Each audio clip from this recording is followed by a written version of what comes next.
Hello बच्चों, let's read the question. The question says what happens in the synthesis phase during cell cycle. 1 DNA synthesis, 2 chromosome number becomes double, 3 formation of 2 nuclei, 4 synthesis of tubulin proteins. तो question में हमसे पूछा है कि cell cycle के synthesis phase में क्या event होता है.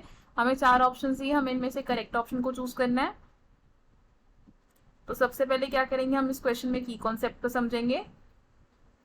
इन दिस क्वेश्चन हमारा की कॉन्सेप्ट क्या है.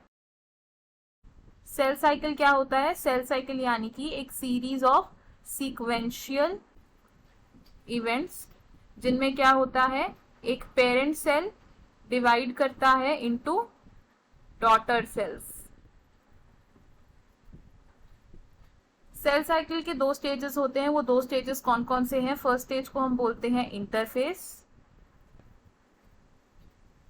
और सेकंड फेज को हम बोलते हैं एम फेज. अब ये जो इंटरफेज है ये भी आगे डिवाइडेड है इनटू 3 सब स्टेजेस. ये 3 सब स्टेजेस कौन कौन से हैं.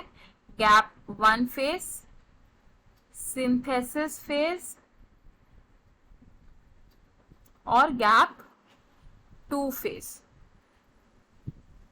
तो अगर हम इंटरफेस की बात करेंगे तो इंटरफेस क्या है, एक प्रिपरेशन स्टेज है ये, जिसमें सेल खुद को प्रिपेयर करता है डिवाइड करने के लिए. और एम फेज क्या है, ये है एक्चुअल डिवाइडिंग फेज. अब इंटरफेज में जो गैप 1 फेज होता है, गैप 1 फेज होता है, ये क्या होता है, ये होता है time phase between replication of DNA and dividing cycle. ये क्या है, phase between dividing phase and DNA replication. Gap 1 के बाद आता है सिंथेसिस फेज, जिसको हम कॉमनली क्या बोलते हैं, एस फेज. सिंथेसिस फेज में क्या होता है, जो डीएनए है वो रेप्लिकेट करता है. DNA replicates. डीएनए रेप्लिकेशन का मतलब क्या है यहाँ पर, कि जो अमाउंट ऑफ डीएनए है वो डबल हो जाता है. Amount of DNA doubles. लेकिन क्रोमोसोम नंबर सेम ही रहता है. क्रोमोसोम नंबर इंक्रीज या डिक्रीज नहीं होता, यानी कि no change in chromosome number. और सिंथेसिस फेज के बाद क्या आता है, गैप 2 फेज आता है. गैप 2 फेज में क्या होता है, प्रोटीन सिंथेसाइज होते हैं. Proteins are synthesized.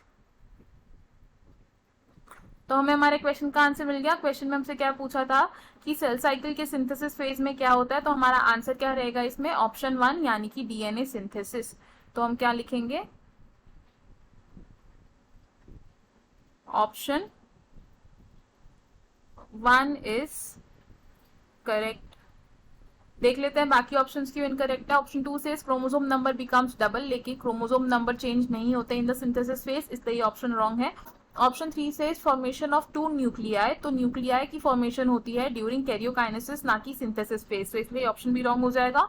ऑप्शन 4 से synthesis of tubulin protein. Synthesis phase में ट्यूब्यूलिन प्रोटीन सिंथेसाइज नहीं होते, ये होते हैं गैप 2 फेज में, इसलिए ऑप्शन रॉन्ग हो जाएगा. तो हमारा करेक्ट फाइनल आंसर क्या है, option 1. I hope you understood it well. All the best. Thank you.